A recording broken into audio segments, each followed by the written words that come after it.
Welcome back to Yes a Tesla, and today we're going to be taking a look at the 2025 Model 3 rear wheel drive.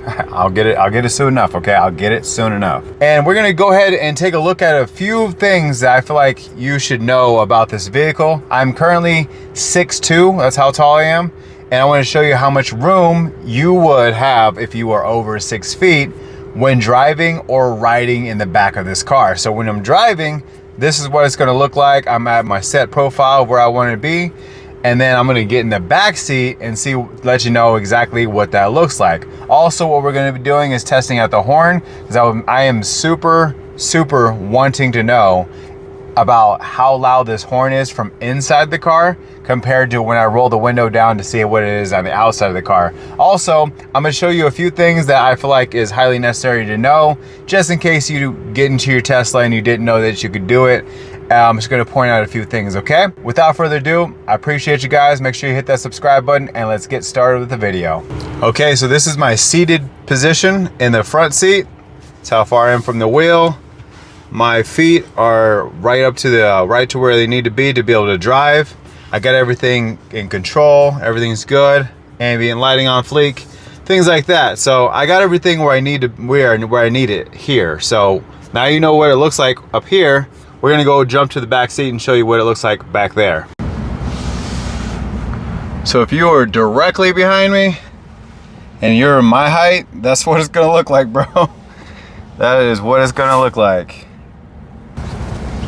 That is what it's gonna look like. So this is what it will look like if you are in the car and you're sitting directly behind me. As you can see, my knees are all the way up to the seat.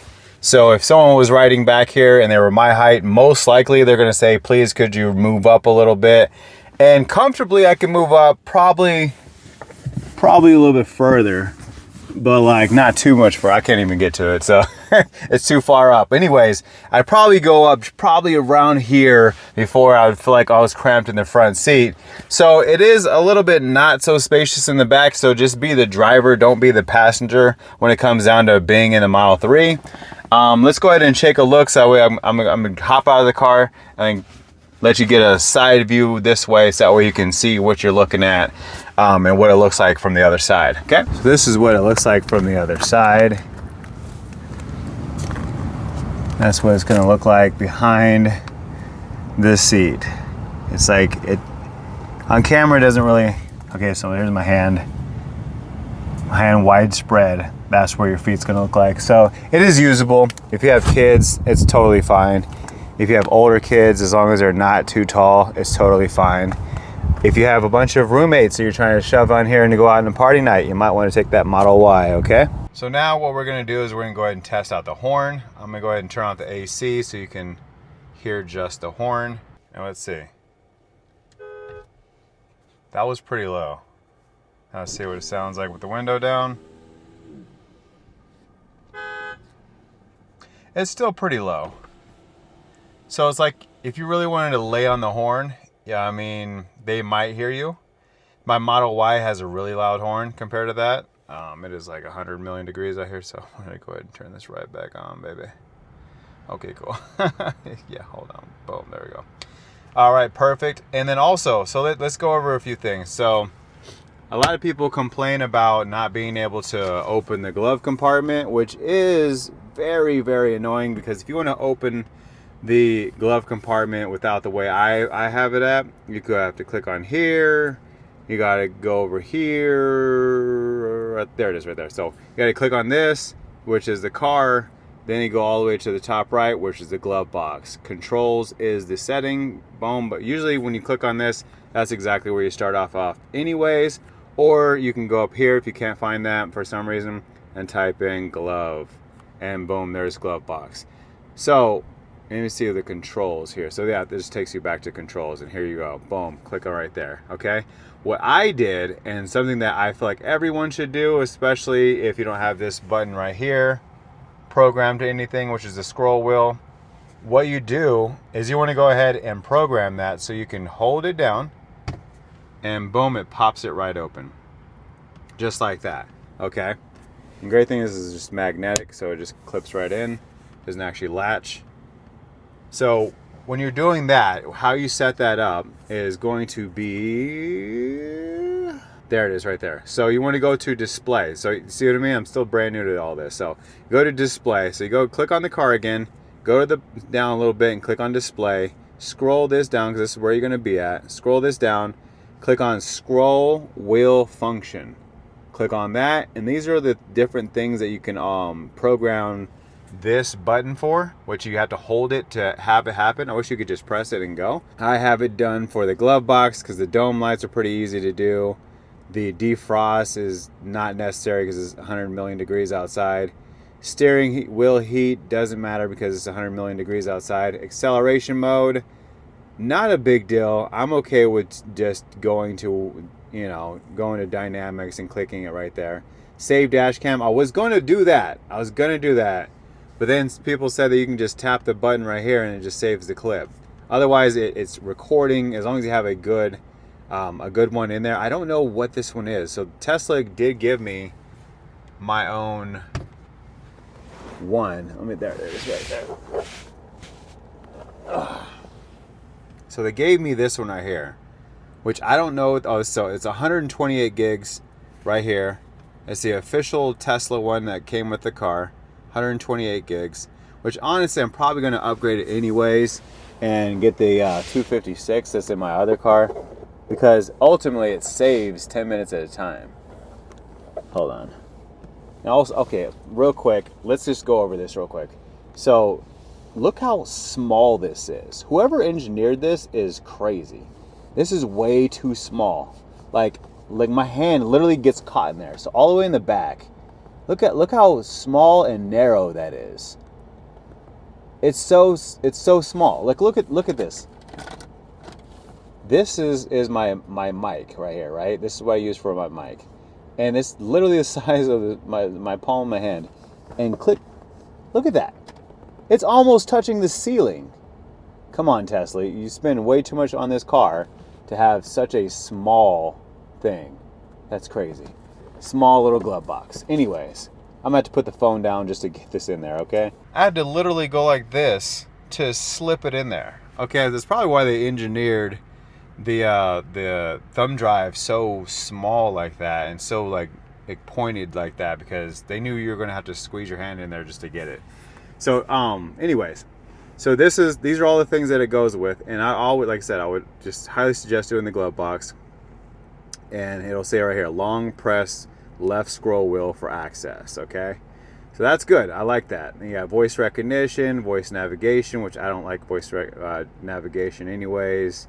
You got your distance, miles. Oh, that's another thing. Okay, so that right now, when I'm driving, so right here, look at this. If you click on that, it says 49%. If my phone is at 49%, guess what I'm gonna do? I'm gonna look for a charger to charge. I'm gonna be frantically looking for a charger because I know how quickly it goes down. I think every YouTuber out there should eliminate suggesting that people have it on percentage. This gives you range anxiety, 100%. Click on that right there, and he says you have 177 miles. Now, is it correct? No, but it's more correct than looking at a percentage and realizing, oh my God, I've got to charge. Where's the charger at? Boom, boom, boom.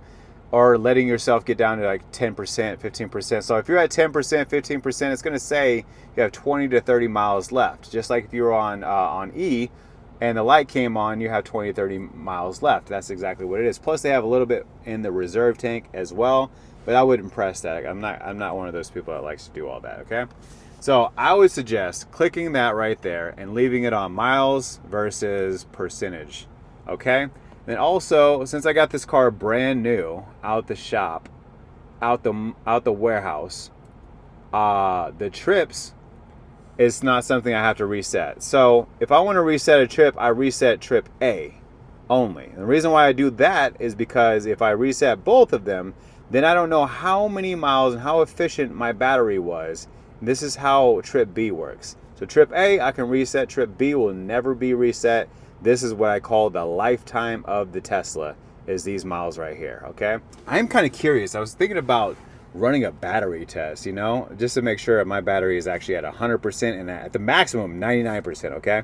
And then here we are. So you got your PSI with the service. the car. Got your adjusted headlights, all that good stuff.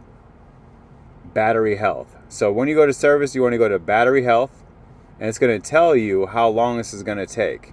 So this one right here, so you can optimally run the battery health test to compare your battery's energy retention to when it was new. To perform this test, your vehicle must remain connected to AC charging station for up to 22 hours, which usually takes about 16, but up to 22. Once the test is complete, the range estimate displayed in your vehicle may be recalibrated. Test results are valid for up to 6 months. Once results expire, you'll have the option to run a new test. And these go back to the dealership.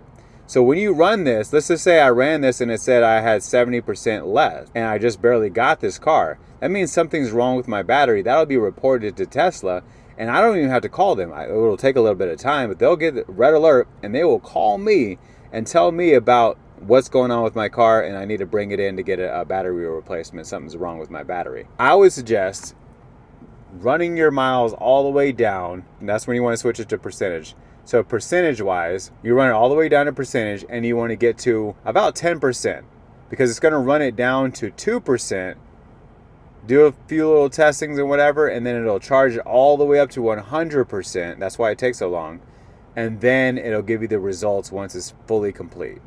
And once it's fully complete, overnight charging and all that good stuff, you'll be able to use the car again, and it'll tell you right on the screen what your battery health is. From 1 to 100%, what it will be. I think I might actually run this test just because of the fact that I want to make sure. I know I have this is a brand new car with about 200 miles on it now because I've been driving around. So I'm definitely going to keep it on miles. And this is where I'm going to leave you all here. I appreciate you guys for watching. If you guys are going to be buying a new Tesla and you need a new Tesla right now, or even a used Tesla, make sure you use the link down below to get yourself 3 free months of premium connectivity. It'll tell you that right when you click the link, and you'll get 3 months of full self-driving. So click the link below, use a referral code, boom, get a little bit off your Tesla, and yeah, just order your Tesla, baby. Let's go.